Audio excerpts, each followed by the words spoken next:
certinho. Todo mundo em casa. Gente errada em casa, né? Cansa. A gente quer sair, não pode. A gente quer... coisa não pode. A gente escuta tudo quanto é barulho da rua. Não pode ver. A gente dá uma fugidinha de máscara. Né? Ali no portão. Quando não tem muita escolha, a curiosidade bate mais alto. Agora o que tá acontecendo? Pessoal, brincadeiras à parte, saibam que vocês fazem falta. A gente acostuma com a presença de vocês no dia a dia e quando nós saímos da nossa rotina, que é a nossa zona de conforto, tudo fica muito estranho. Essa questão da adaptação, do cuidado extremo que nós estamos tomando, eu tenho certeza que os pais de vocês têm um cuidado enorme com vocês, porque eu vejo aqui em casa que eu tenho um cuidado enorme com o meu gordo, e eu imagino que seja a mesma coisa, o mesmo zelo, e assim por diante, porque da mesma forma que o meu gordo é pra mim o bem mais precioso, vocês são pros pais de vocês. Então, cuidem-se, né? Cuidem-se, porque é aquela coisa, logo isso acaba e a gente volta. Não a nossa rotina de 100%, porque daí vai ser todo um processo gradativo. Mas nós retornaremos de uma forma mais rápida do que se o cuidado correto não for tomado, né? No mais, eu creio que estejam todos bem mesmo. E... gente, sinto muita saudade de vocês. Saibam que cada um tem um lugarzinho guardado aqui nesse meu coração de pedra. E eu espero que... Bom, se vocês têm alguma dúvida, né, me perguntem. Se vocês tiverem alguma questão que fique um pouco meio... tipo, eu não entendi. Perguntem, tá? Nós não mordemos, tá? Então, podem perguntar. Estamos aqui realmente para isso, para tirar as dúvidas de vocês. E é isso aí, né? Vão para aula, vamos aos seus conteúdos e prestem atenção em tudo. É claro que eu tenho certeza que, como sempre, vocês piano. Fazer o quê? Vocês são meus alunos? A humildade bateu e ficou. Mas, gente, boa aula. Bons estudos. E foco, tá, povo? E até uma próxima aula. Então, gente querida, vamos dar continuidade à nossa vida. Peguem as suas apostilas lindas e maravilhosas e laranjadas. Pra vocês não perderem, tem que ser laranjadão, né? Página 39, tá? Principais espaços de tensão xenofóbica. Né? Vamos pegar ali a parte da fronteira meridional dos Estados Unidos. O que acontece? A fronteira meridional dos Estados Unidos, né? Estados Unidos e México se apresenta de uma forma das mais complexas. Porque, na verdade, assim, é como esse trecho que eu coloquei para vocês. Né? Provavelmente em nenhum lugar do mundo viva lado a lado dois países tão diferentes como México e Estados Unidos. É bem realista. Né? Então, dessa forma, devido às divergentes características entre esses vizinhos, um país emergente e o país mais poderoso da atualidade, essa fronteira, consequentemente, ela constitui uma profunda dualidade, né, pautada principalmente entre a parceria econômica e os conflitos migratórios. Gente, não esquecendo um detalhezinho bem básico, quando eu falo ali fronteira meridional, tá? Não esqueçam, estou falando da parte sul, então você pode encontrar sul ou meridional, norte ou setentrional e assim por diante, tá? Então, antes que eu já troque de slide, não esqueçam desse detalhe, tá? Continuando, né? Então os Estados Unidos, né, são o país que mais recebe imigrantes no planeta. A maioria dessas pessoas atravessa a longa área de fronteira terrestre na divisa com o México. A estimativa é que por ali entrem aproximadamente 1 milhão de imigrantes por ano no país.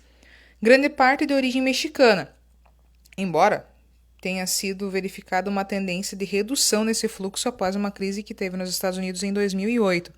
Né? Então, grande parte mexicana e de forma ilegal. Né? É o maior movimento migratório observado na atualidade. e a maioria dos imigrantes se concentra nos estados fronteiriços. Gente, não está bem, tá? Então, o que vai acontecer? Eu coloquei esse mapa aqui para vocês, concentração de imigrantes nos Estados Unidos. O que vai acontecer? Notem, que foi delimitada a faixa de fronteira de ambos os países em 100 quilômetros para o norte, no caso dos Estados Unidos, e para o sul, no caso do México, a partir da linha limítrofe. Essas faixas de fronteira juntas, por sua vez, formam a zona de fronteira. O que vai acontecer? Vocês podem perceber ali, ó, que a América Latina, ela acaba se concentrando, não só se concentrando na parte da região limítrofe com os Estados Unidos, mas ela fica espalhada por um todo.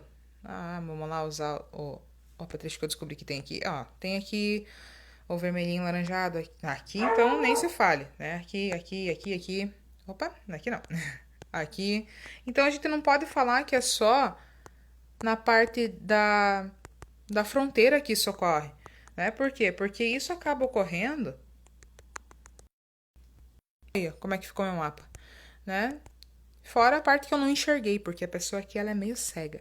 Então, isso acaba ocorrendo, na verdade, em boa parte do país. Não vamos falar nem inteiro, para não ficar muito exagerado, mas em boa parte do país.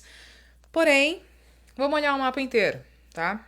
Então, eu tenho ali, numa parte mais escura, né? E entre os verdes, eu tenho a população do Canadá. E realmente a população do Canadá, eu vou perceber que elas estão mais próximas à fronteira com o Canadá. Depois eu vou ter em um lilás, eu creio, né? A população da Europa Ocidental. Eu vou ter ela espalhada por algumas regiões, né? Esses tonzinhos de lilás.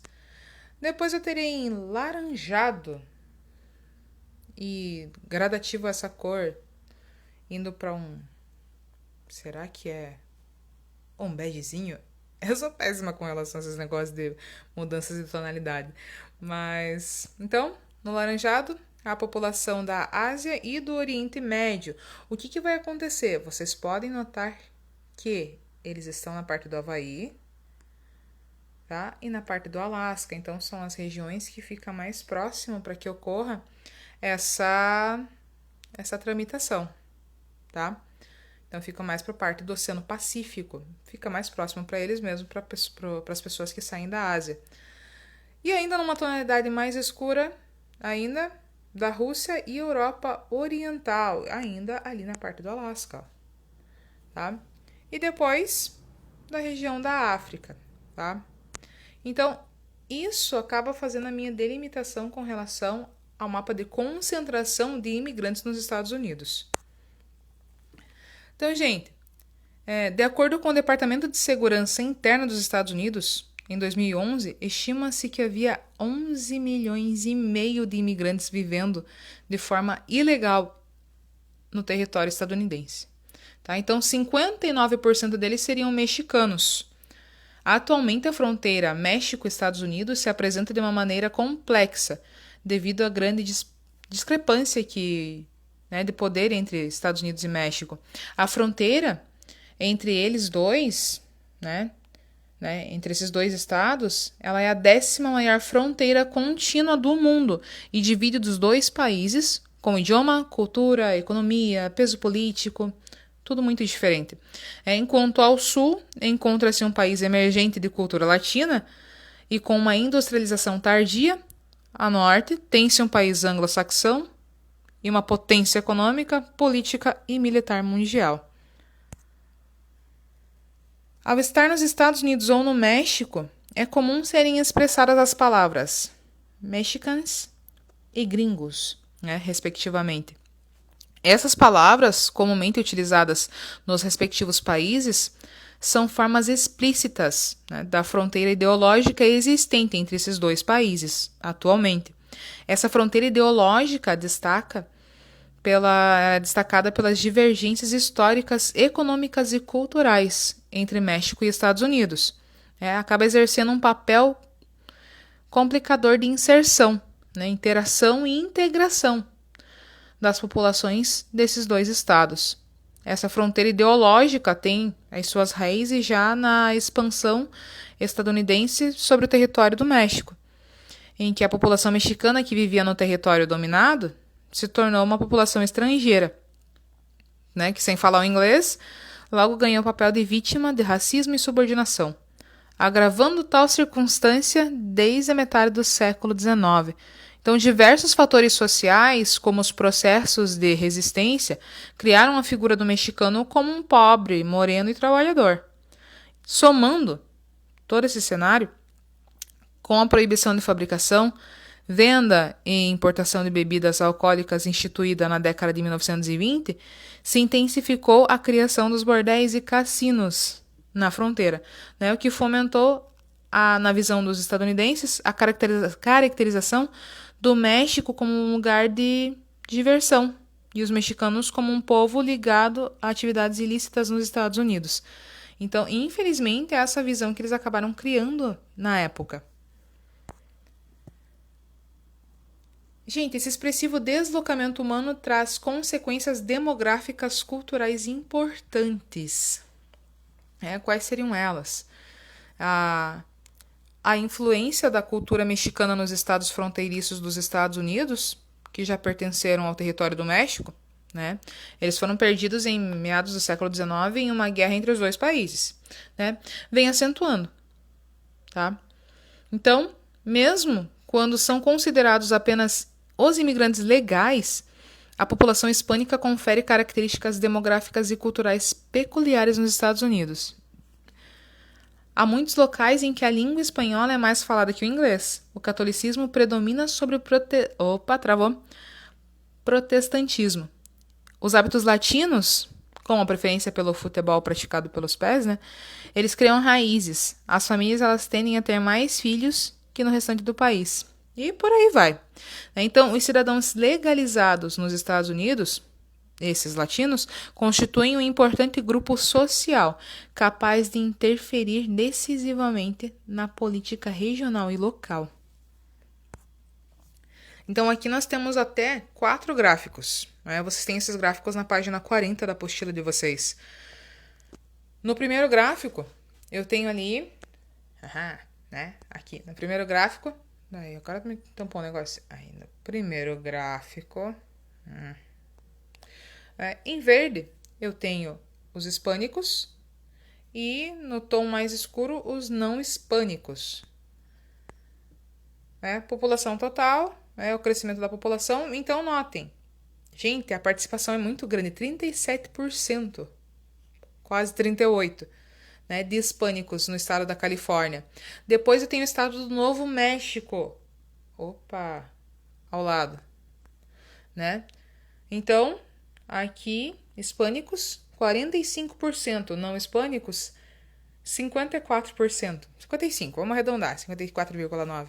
Então, 55% de não hispânicos. É uma diferença muito pequena. No estado do Arizona, então, eu tenho 70% de não hispânicos e 29% de hispânicos. Depois eu tenho o estado do Texas, com 68% de não hispânicos e 32% de hispânicos. A participação deles é muito grande. Para se comparar nesse nível de porcentagem, é realmente de você ficar impressionado, tá? Então, continuemos. Do lado mexicano, além do impacto econômico, afinal, mais de 1/5 da população do México vive nos Estados Unidos, um grupo constituído majoritariamente por jovens em idade de trabalho. Essa situação afetou fortemente a demografia do país, visto que há mais de 2 décadas as imigrações superam as imigrações e a taxa de crescimento populacional vem caindo excessivamente. Além disso, as cidades mexicanas próximas à fronteira, onde tradicionalmente já atuavam os coiotes, que são os mexicanos que conduzem a travessia ilegal da fronteira de forma precária e perigosa, eles tornaram-se território de atuação de organizações mafiosas que disputam o controle de diversas modalidades de tráfico humano, de armas, de drogas. Então, os índices de assassinatos, chacinas, entre outros atos violentos registrados nessas regiões são extremamente elevados. O maior símbolo da divisão e tensão da região é o muro, né, que foi construído pelos Estados Unidos na fronteira com o México. Então, para os Estados Unidos, a maior utilidade da fronteira é a de manter a soberania por meio de um sistema de forte fiscalização com o objetivo de barrar, além da imigração ilegal, que será tratada adiante, as atividades ilícitas, como o narcotráfico, contrabando e também o terrorismo. Então, gente,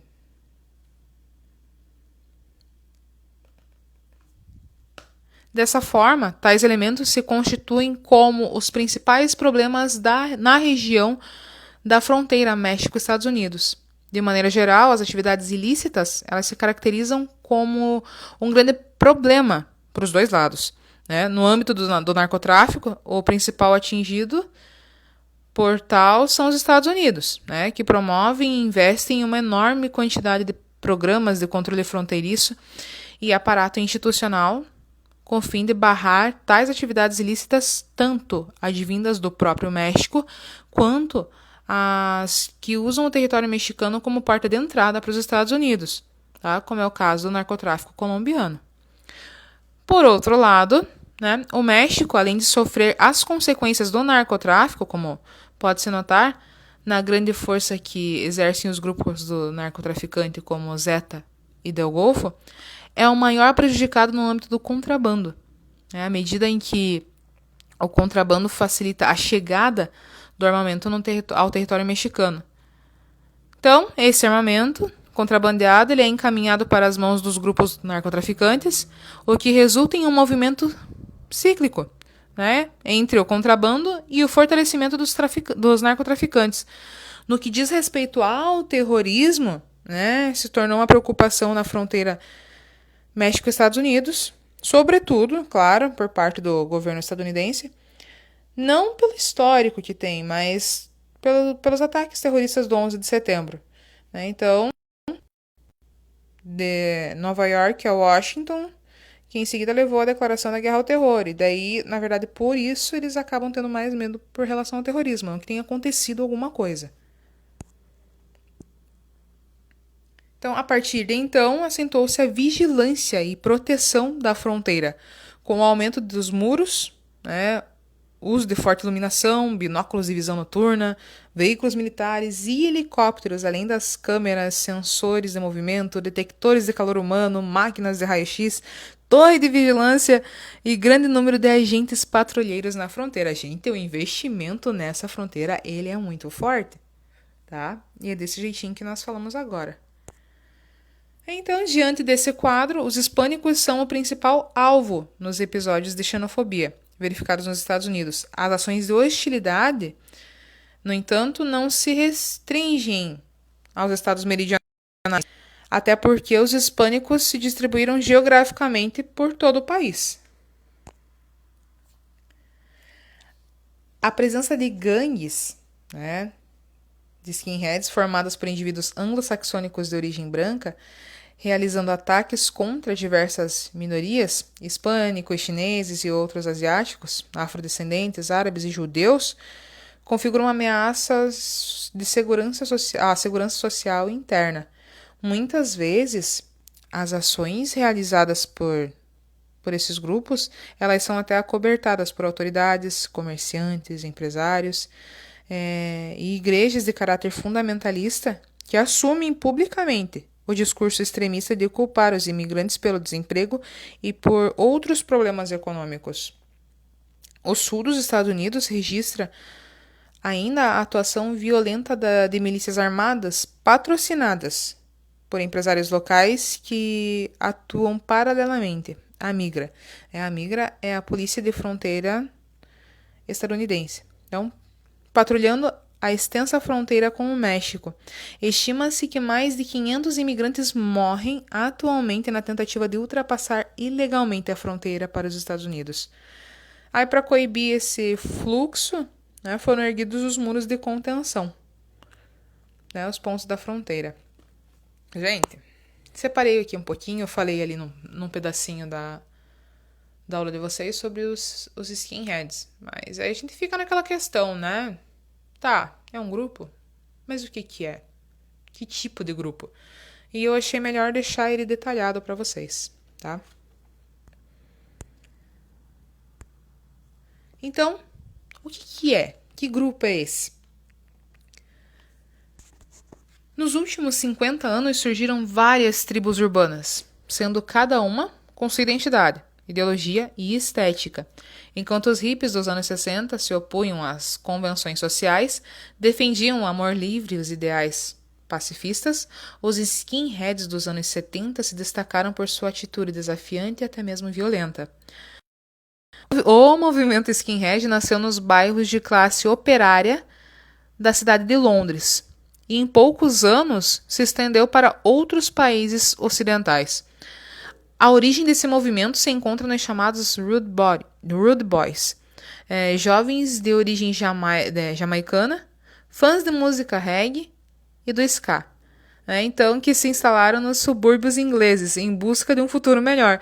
Curiosamente, gente, os primeiros skins eles foram antifascistas e antirracistas, tá?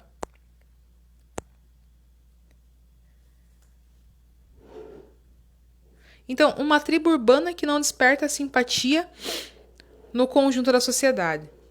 Os skinheads, também conhecidos como cabeças raspadas, não possuem uma filosofia definida, mas um princípio vital com algumas características. São indivíduos que nós poderíamos chamar de antissistemas nos dias de hoje.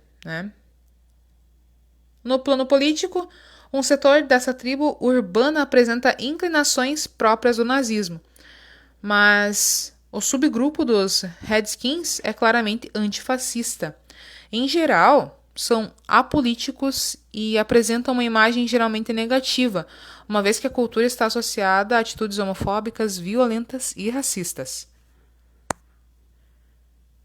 Em relação ao vestuário e a estética, os adeptos da subcultura urbana, eles costumam ser torcedores de time de futebol, comparecem em grupos aos estádios, com uma atitude por vezes agressiva e provocadora. Na verdade, parte dos hooligans está integrada ao movimento skin. Então, com relação ainda à estética deles, a gente pode destacar algumas características. Cabelo raspado, roupas do tipo militar, botas de soldado, jaquetas estilo bomber com patches, jeans, suspensório. Então, os gostos musicais são bem variados. Soul, rocksteady, ska. E ainda existem alguns filmes sobre eles que estão no cinema. Se vocês quiserem, depois me peçam os nomes que eu separo para vocês, tá? E daí também tem, gente, a corrente Sharp nos Estados Unidos. Eu não podia deixar de citar isso daqui, tá? É um movimento, uma parte do movimento skin acredita que os meios de comunicação distorcem a sua imagem, apresentando esse coletivo como um grupo nazista, partidário da violência nas ruas. Com reação a esse clichê, no final dos anos 80, nos Estados Unidos, foi criada uma organização skin contrária ao racismo. Os seus membros fundaram a Sharp, cujas siglas correspondem em inglês a Skinheads Against Racial Prejudice, que é skinheads contra o preconceito racial. Então, realmente, eu não poderia deixar de citar isso para vocês. Que da mesma forma que existem os que são extremamente violentos e racistas preconceituosos, existem os Sharp, que eles são contra o preconceito racial. Beleza? Então, dando continuidade, nós vamos à parte da Europa Ocidental, ainda falando sobre a xenofobia. Tá? Então, a Europa Ocidental, localizada ao oeste do continente europeu, é composta por 24 países, sendo a maioria deles integrantes política e economicamente da União Europeia. Apresenta um grande desenvolvimento industrial e tecnológico, com altos índices de desenvolvimento humano. Gente, quando a gente fala assim, o velho mundo está envelhecendo, não é mentira, né? E depois vocês vão perceber que isso aí tudo tem lógica, tá? Então, é o resultado da elevação da expectativa de vida. A expectativa de vida hoje na Europa é de aproximadamente 81 anos, né? Aliado, infelizmente, ao baixo índice de natalidade. Então, o que vai acontecer, né? As Perdão. As altas taxas de crescimento natural ou vegetativo, né, que é a diferença entre a taxa de natalidade e a taxa de mortalidade de determinado local ou país, geralmente expressa em porcentagem, tá? Eles se encontram em estágio de queda. Esse fato não havia ocorrido na história ainda, exceto por catástrofes como a peste negra e as guerras. E isso que está acontecendo agora também. Continuando, gente, infelizmente. Então, o que se percebe nesses países europeus, na verdade, são que eles apresentam taxas de crescimento vegetativo praticamente inexistentes, ou até mesmo negativas. O número de nascimentos dos países europeus não tem superado o número de mortes. Então, o que vai acontecer, né? A Itália é um exemplo bem claro desse envelhecimento da população que ocorre na Europa. No país, a população com mais de 60 anos supera o número de pessoas com idade inferior a 20 anos. Isso é, na verdade, decorrente, né, de bons indicadores sociais, educação, saúde, segurança, né, do elevado poder aquisitivo, da urbanização e da nova postura da mulher na sociedade, que foi o que nós falamos com relação a algumas aulas atrás. Então, a mulher moderna busca melhor qualificação profissional, né? Daí por isso ela fica mais tempo estudando e colocando o casamento e a formação de família em segundo plano. Atualmente os casais eles demoram para ter filhos, né? E sempre antecede depois, e sempre acontece depois dos 30 anos. Em alguns casos, muitos decidem até não ter esses filhos. Até pouco tempo, os países do mundo eles almejavam uma queda de natalidade em nível global. Mas com a queda das taxas de natalidade e o envelhecimento da população, os países têm se preocupado. Né? Por quê? Em virtude disso, da superação do número de idosos em relação aos jovens. Então, desse modo, a minoria deverá sustentar a maioria.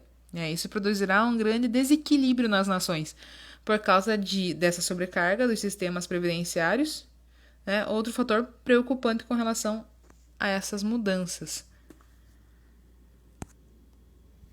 Então, a melhoria dos indicadores sociais fez com que gradativamente a expectativa de vida aumentasse.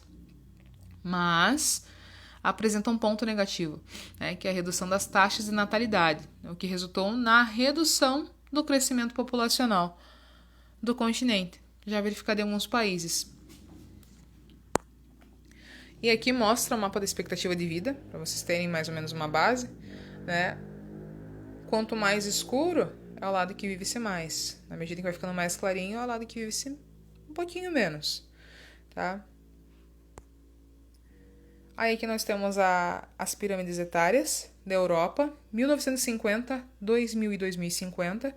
E vocês podem ver bem a diferença que nós temos aqui, né? Da base e do topo, 1950, 2000 e a probabilidade de 2050. A preocupação é a base e o topo, tá? Por quê? Porque, na verdade, esse topo está crescendo demais e a população em idade economicamente ativa, que é mais ou menos a população dessa faixa etária, futuramente vai ser essa população que está aqui na taxa de natalidade. Né? Então, um não vai conseguir bancar o outro. Essa é a preocupação que ocorre. Então, o que vai acontecer? Vamos pular isso aqui. O que vai acontecer com relação à Europa? A preocupação deles, eles incentivam até o imigrante, por quê? Porque eles têm medo que a população não venha a suprir tudo isso, toda essa situação. Vamos ver. Então, a mesma coisa acontece com relação à Alemanha. né? Então, daí, incentivando essas pessoas a irem para os seus países, na verdade, eles infelizmente acabam, né, incentivando a xenofobia em si, porque daí o número de imigrantes que vem, ele é muito grande, né? A mesma coisa na Alemanha, né? Na Alemanha, né, de acordo com a pesquisa realizada, os crimes racistas cresceram quase 40% no leste do país no último ano, né? E a maior comunidade de imigrantes existentes é a de turcos, alvos preferidos dos ataques dos neonazistas, que tem a expressão na porção oriental. Isso ocorre porque os índices de desemprego na parte oriental são maiores do que na antiga Alemanha Ocidental. Né? Isso na Alemanha. Depois a gente tem também a questão da França. Né? E a França, o que vai ocorrer? Na França é um dos lugares que infelizmente mais ocorrem esses eventos. Né? O levantamento realizado a pedido da Comissão de Direitos do Homem e de Serviços classificou como 18% dos franceses racistas. Né?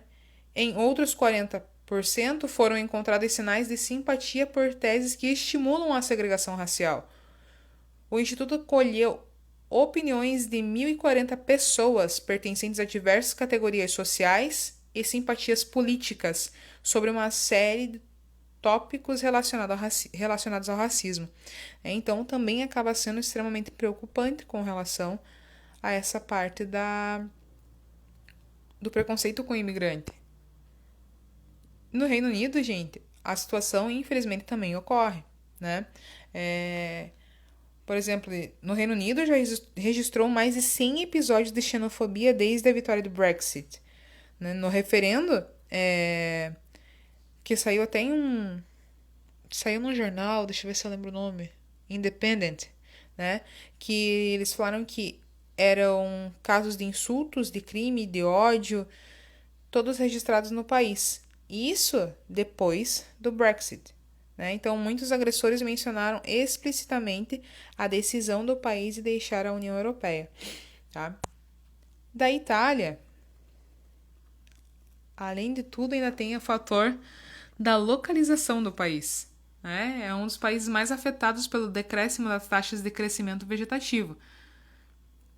Talvez seja um dos países que mais precisa, né, de imigrantes. Mas, o que acontece? Olhem aqui. Né? A porção meridional da Itália é uma das portas de entrada de imigrantes na Europa Ocidental.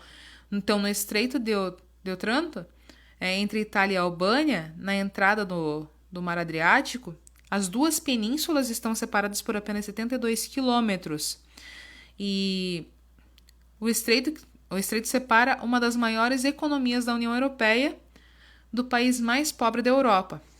Né? Então, o que acontece? O principal grupo a entrar no país é justamente o de albaneses. Mas, por ali também atravessam romenos, búlgaros, entre outros povos.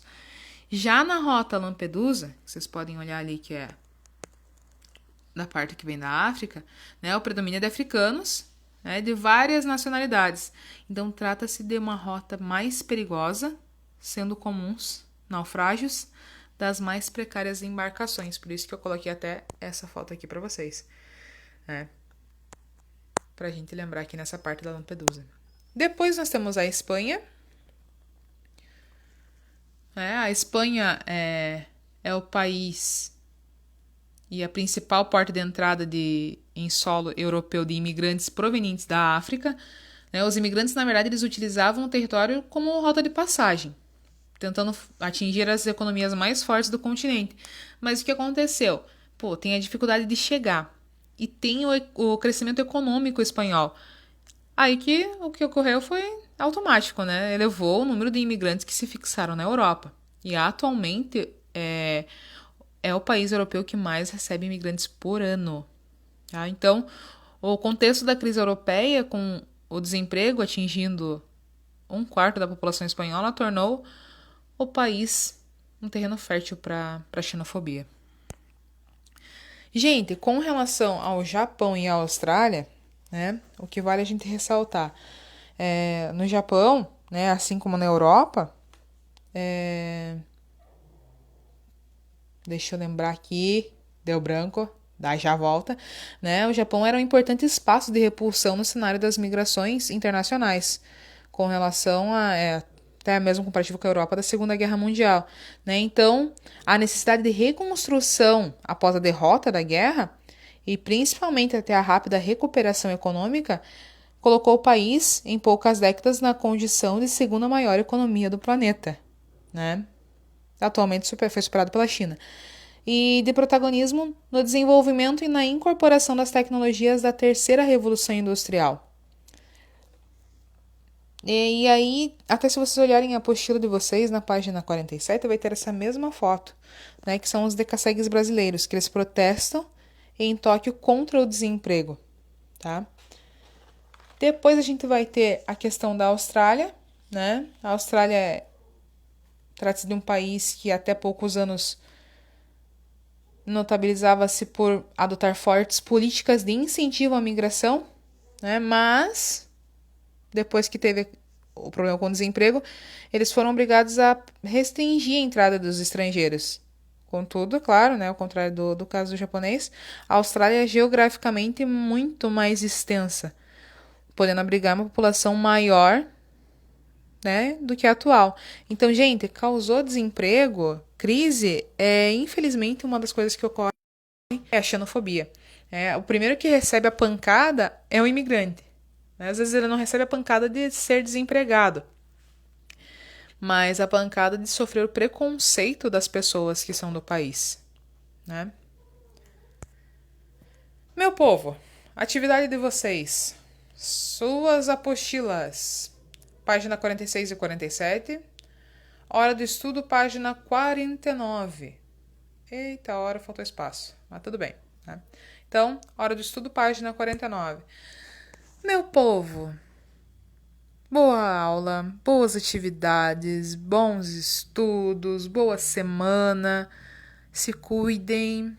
Saibam que vocês moram no meu coração, desde que eu conheci vocês.